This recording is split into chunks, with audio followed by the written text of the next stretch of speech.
Buni qaranglar. Yana axlatlar. Kelinglar, vaqtni o'tkazmasdan axlatlarni chiqindi poligoniga olib borib tashlaymiz.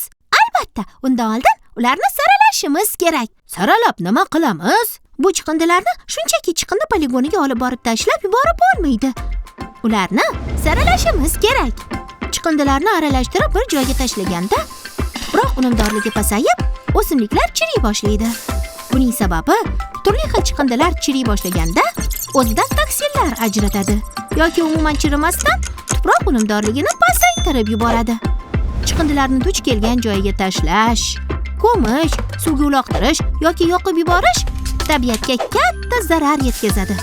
Shu sababli eng yaxshi yechim ularni qayta ishlashdir. Qayta ishlash uchun esa chiqindilarni saralashimiz kerak.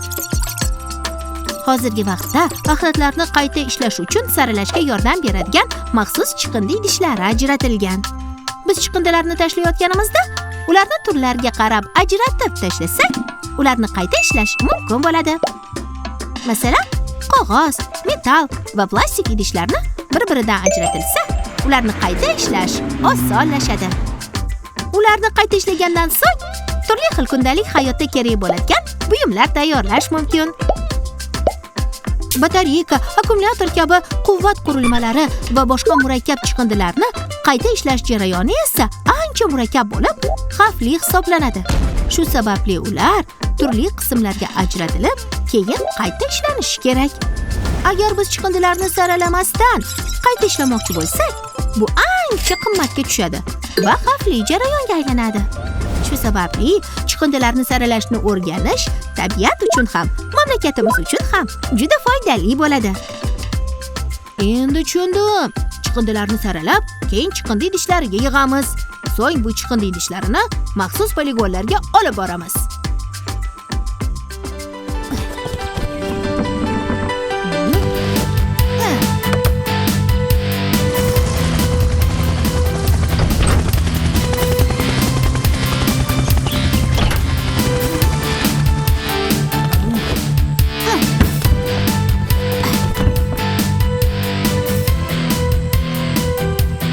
Yana bir g'alaba!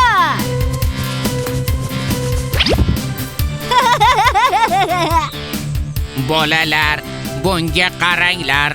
Shumtakalar!